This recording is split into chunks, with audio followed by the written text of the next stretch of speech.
that statement. I don't know if you've seen it, but the Daily Guide captures that 200 soldiers fight against Galamsey along rivers. What do you make of that move? You see, this government must learn to grant us a little respect and wisdom. We know exactly what they are about, and mark it on the wall. This is what is going to happen.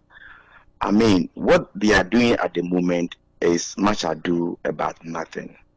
Initially, when they came, they said they were going to fight Galamsey, and these actions were taken. They had Galamsey, whatever. They had about 3 groupings in the military to fight illegal mining. Apparently, what they ended up doing was that they cleared all the other Ghanaians, the non-MPP people in the system, and gave way to the MPP people to do the Galamsey. This is an open secret. So they used the security to clear any other person but the MPP people in the system.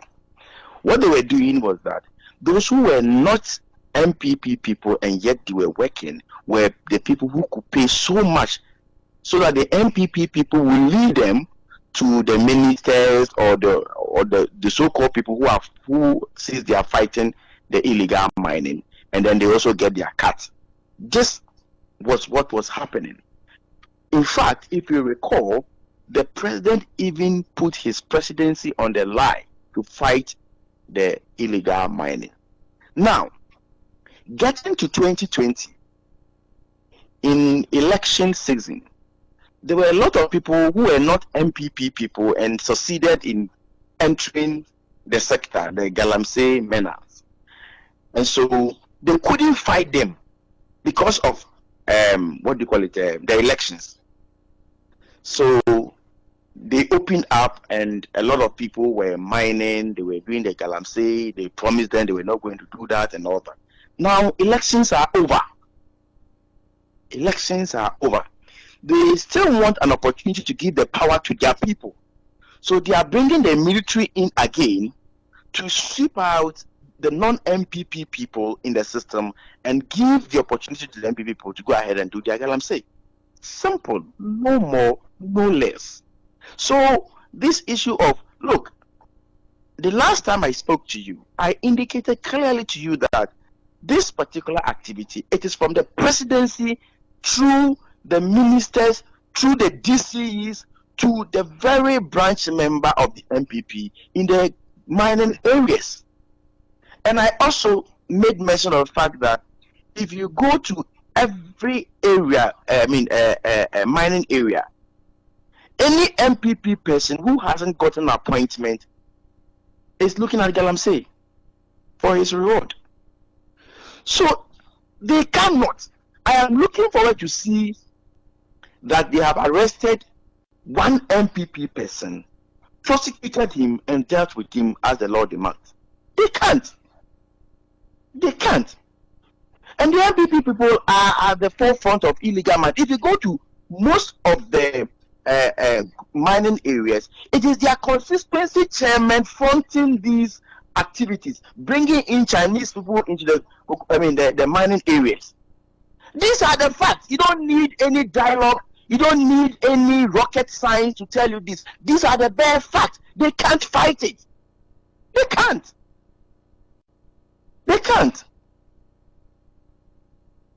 So to you, this has nothing to do with ensuring that mining in the water bodies are stopped. My brother, they cannot. It has nothing to do with it. I don't know. It has. Look, let me confess on your program. I spoke to a district police commander in a particular mining area, and I was trying to draw his attention to the way things are getting out of hand. You know what he told me? He said, "Oh no, it's not as if we have not seen it, but anybody who attempts to deal with these people will at the end of the day have himself to be blamed. Others come from above all the time, and so we are vulnerable. There's nothing we can do here." district police commander. I went to his office, and these were his words. So I don't know why Ghanaians are still believing this government. I simply cannot understand. This government is the most deceptive government we have ever had in the history of Ghana. If they mean B, they will say A. I am telling you, and I am saying this devoid of any partisan coloration, or I am telling you the truth. I'm telling you the truth. They know nothing but power. Anything they will do for power, they will kill themselves for it.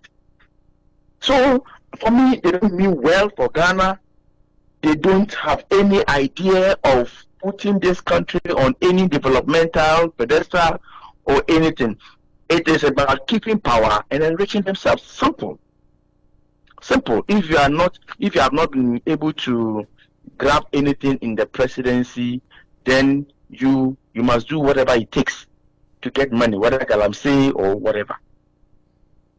So for me, I don't see it. There are a lot of illegal minings going on in this country, and if you check, almost all of them are led by MPP people. They're led by MPP people. Now, Chinese people without resident permit, without working permit, are boldly working in our villages. Boldly. They ride motorbikes in our villages. They ride this Pakia, Boboya, and Okada, everything in our villages. In fact, they do retailing in our villages. They have provision stores in our villages. I mean, you think they have not seen it? When the DC themselves are going around taking monies from them, you think they don't know? They know. And at every level of illegal, look, whenever you say you are going to deploy security to the various mining communities, the MP people get the information, then they will disseminate the information to their party people who are doing the illegal mining. So sometimes they will pick the machines and go and hide them. So before you get the few ones who are not MP people are the scapegoats. They're the scapegoats. 3 days ago, in the constituency, they had hints that they were sending military down. So almost all the NPP guys took their machine, their excavators from their site, and they went to hide it somewhere. So we're just taking ourselves, we are just joking. Come to my area. Come and see the beer, come and see the Tenor River. It turns milkier by the day. You know? So for me, well, I don't know. Just listening to you makes it difficult for I don't know, because at some point in time they are in power. They have the power to exercise the force that's needed, at least to get some discipline on the grounds before any other steps are taken. If you're saying they are unable to do that, or are not interested in doing that, or they are just perhaps engaged in grand deception, then how would the problem be solved? Do you see any sense in which that issue be dealt with? They can. I'm telling you, I don't know if I speak. Do you hear me at all? These people cannot solve this problem, and they are not interested in solving the problem, or would not solve it. Or in fact, they cannot, and so they will even not try solving it. How can you go and prosecute the regional chairman and jail him? Can you? That's the mandate of governance.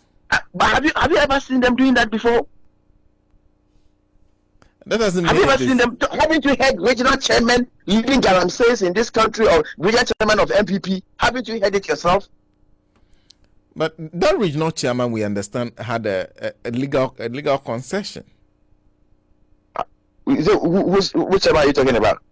The only person, I think for now, the person I know of is Chairman Wuntumi. I understand has a legal concession. My brother, I come from the mining community, and by God's grace, I have been in the ministry before. Don't let us speak about the ideal situation. Let us speak about the realities on the ground. And you see, mining documents are very interesting. You can be given, a document to operate at, let's say, Radio Gold. You have documents, everything. But once you move from Radio Gold and you go and operate at, let's say, Power FM, you've gone against the law. You've gone against the law. I have a constituent. He is a lawyer, and he's a lawyer to one MPP national executive. And then the lawyer called me to tell me that his client confided in him that he went to Seshi to do mining, and that within 2 weeks he was able to gather so much. So the client was telling his lawyer how much he had from the Galamsey. Apparently, the community the client mentioned is where the lawyer comes from. So the lawyer didn't disclose to the client that that's where he comes. He called me and told me that, Honorable, well, when NDC comes to power, we will all run back to the Galamsey and go and do something, because these people, we can't allow them to destroy this country, and when we come back, we will be fixing their mess. Can you imagine? He tells me that the money that person had within 2 weeks from the Galamsey, he can practice for 50 years, he won't get that money. Really? These are the realities on the ground, Sena.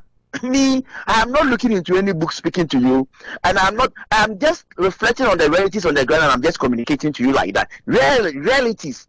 So anybody who lives in the mining areas, anybody who lives in the mining area will connect to what I'm talking about. These are the realities. You are saying somebody made money within 2 weeks. Yes. The lawyer practicing for 50 years. 50 years will never have that money. And law is one of the most lucrative fields in. Exactly. So these people, my brother, what they say out there is different from what they do in reality. What they say out there is different. This Abu Jinapor going around this populist approach and trying to the president, look at the president doing dialogue and saying is that when even he had the opportunity to contest again after his first term of office and after putting his presidency on the line, what happened? Now that he has no opportunity to contest again, do you know what will happen to you? Please, the only opportunity they want at the moment is to clear those who are not MPP in the system. Because before the elections, the people who were not MPP who entered the system, they couldn't fight them because of the elections. Now elections are over, so they want some approach. They are going back to use the military to destroy their equipment, burn them, beat them, and then try to destroy them. So if per chance they land on any MPP person's balls, they will come behind the scene and say, "Oh, this one, he's the financier of the party. So please, you can't afford to catch him. So let's get him out." They'll get him out. Oh, no, but it won't get anywhere. But your colleague in Parliament, Abu Jinapor, is new at that ministry. Should we not give him at least the benefit of the doubt and believe that is Abu new to this administration? Somebody who has been a deputy chief of staff before, you think he's new to this administration? In the Lands and Natural Resources Ministry. But they even set up what do you call it? A whole task force, and it was being managed from the Flagstaff House. Am I lying? Is he not the person who was deputizing the chief of staff, who is supposed to who is supposed to oversee whatever happens at the presidency? Tell me if I'm lying. I want you to tell me if I'm lying. You're not. So what's the point? So you think that Abu didn't know about what was happening? This mafia moves about. Have you forgotten about the deputy, the vice chairman, the central region vice chairman of the MPP, and the what ensued between him and Professor Frimpong Boateng? You think Abu didn't know about this? What has happened to that issue? So let us not deceive ourselves. We know leaders who rule this country from their hearts. Nana Dankwa Akufo-Addo is not one of them. He's the best pretender I've ever seen. He's the best pretender. He's the best. I mean, he's a president who pretends than any other president I've seen in this country. There are people who rule this country genuinely from their heart. You see them, you see they are humble, they are knowledgeable. I mean, they are smart. When they act, you see they mean well for the country and all that. This is not the type of president we are seeing. I'm telling you, I am telling you. Sometimes I get tired of the realities on the ground. So you have no option than to just sit and look at what is happening. That's all. I was going to ask you what the best approach would be, but if you're raising the issue of commitment, that there's no commitment, then approach really doesn't matter, does it? Can you come again? I was going to ask you, based on experience at the Ministry of Lands and Natural Resource Ministry, what the best approach should have been. But now you are raising the issue of commitment, so I was wondering if approach yes. matter. You see, we can discuss the ideal situation, we can discuss the way forward order, but they are all theoretical. This government will never implement them. They don't have the commitment to do it. They will not. It's all about Galamsey. Go and destroy the land and then go for what you can and leave it. You know, there are certain things that even hurts me. It's not about taking the gold from the soil. That's my problem.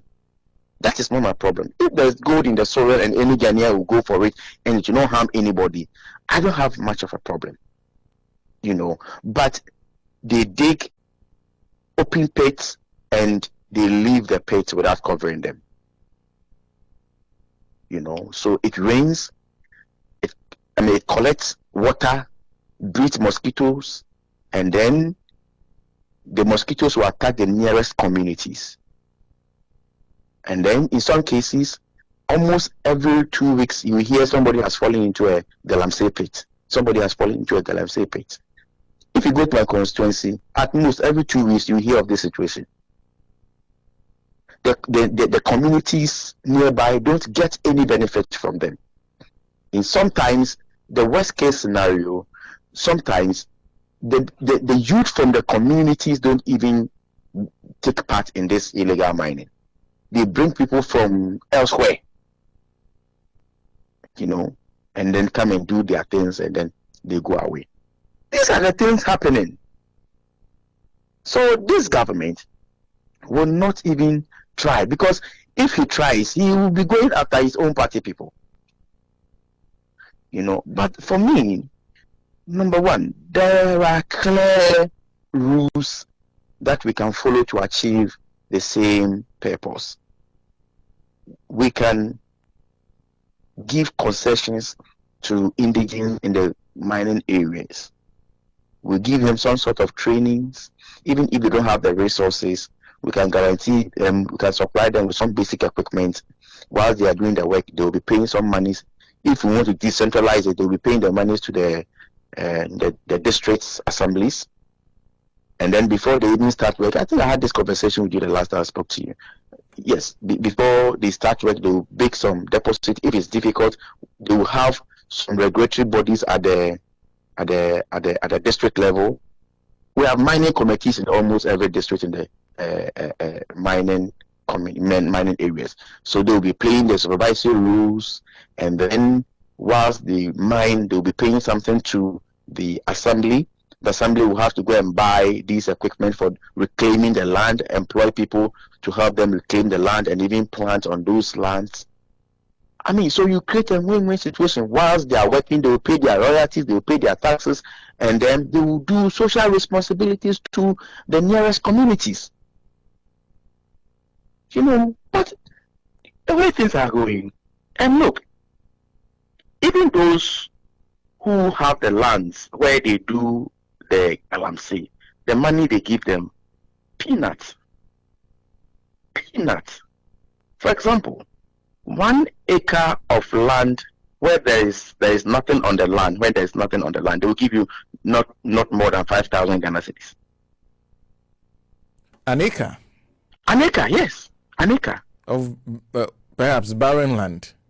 Yes. 5,000. Not more than 5,000 Ghana cedis. Not more than 5,000 Ghana cedis. That's what they will pay to the people. Now, when they pay this, and I keep telling them, me, a farmer, a rice farmer, if I cultivate rice on 1 acre land,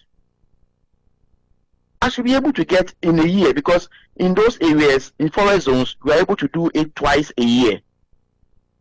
In those areas, I should be able to get more than times 2 of what you are getting to destroy your land entirely in a year.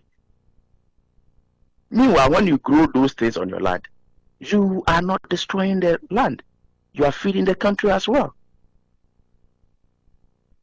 We try to educate them, but you cannot be everywhere at the same time. The best you can do is to educate them. And sometimes, interestingly, what happens is that even if you decide not to give your land out to them to destroy it, they will destroy the nearby ones. Everybody will give his or her land to them too. So by the time you are like, you don't even have access to your land will be hanging. Do you understand the point I'm making? Because if you go to the south, somebody has given his own. If you go to the north, somebody has given his own. So by the time you realize your 1 acre land is in the middle, of pits, how will you be able to access that land? You can't grow anything there. So please, these are the relatives. Look, if you go to those areas in the rural area, you sit in Accra, and the news you people give in Accra, there are no news to us in the rural areas. So, because if you make one single trip to these areas, the rural areas, even apart from mining, the things you see one day, you can use it for 1 year news. 1 year, you have news that is for 1 year. Yes, 1 year. If you have news. So you people think that Ghana is all about Accra. So even before you be able to get somebody, a media person there to carry news, I mean, it will cost you so much. And then when the news is even coming, somebody will have to manipulate the system, because we have what the people must hear and what the people must not hear. Go down there if you really want to do the work professionally. 1 day trip. You get news that can feed you for more than 1 year. 1 day trip. So these are the things going on. And if you go, as though they are doing it undercover, it's plain. It's plain. You see the Chinese people buying their fuel. And about 4 days ago, there was an outbreak of fire just around the Juaboso station. About I think 3-4 days ago. The way they even buy the fuel, pack it in the bucket of their pickups openly, with the Chinese people in the back, some in the bucket, some inside. Let's stop here. Well, Honorable Mintah Akandor is Member of Parliament for Juaboso. You can understand the difficulties. But before I have personally entered some of their shops. Me, when I went, I will enter a shop being manned by a Chinese shop. I mean, some of them, they are selling excavator spare parts. I mean, bulldozer spare parts. Some of them have even opened, supermarkets. They are doing casinos in the rural areas. Casinos and supermarkets in the rural areas. Yes. That's what I'm saying, that you sit in Accra and you think Ghana is all about Accra. If you go there, the news you get is for more than a year, for 1 day. So they have selected 1 day to come to the casino. So the Chinese people within that catchment area, during that day in the evening, you see all of them. They'll come and gamble there. These are the things you think our security people don't see them. They see them. They see them. I went to the immigration officer and I told him that if he doesn't take care, he doesn't take immediate steps to inspect any Chinese person in my constituencies, working permit and residence permit in their constituency, on any platform, I'll mention his name. I told him. I told him that if he doesn't take immediate steps to do that on any platform that I have asked about any, activities of the Chinese in my constituency, I'll mention his name, that I did so. So, my brother, I am speaking to you from my heart. I am not pretending. I am not exaggerating. These are the bare facts. This is what is going on. As a member of parliament, what can you do? Tell me one single thing I should do and I have not done. Tell me. Tell me. What can you do? The best you can do is to run to the security to take action. And if you go and they say they are powerless, what will you do again? What will you do? You know? So the situation is just getting out of hand. I'm telling you, it's getting out of hand. Okay. It's getting out of hand. It's getting out of hand. Now, if you come to my area, some of the areas, the armed robbers, oh, you have no idea. Robbery. Because of they know that there's money there because of Galamsey. And you see, it attracts a lot of criminals to every area. You know, robbery. And interestingly, you know, sometimes the Galamseyers will go and do the illegal mining. When they fear that armed robbers will come and attack them, they will call the police to come and escort them. I'm saying that a single trip to some of these, it's not my constituency. What I'm talking to you about is countrywide. The mining areas.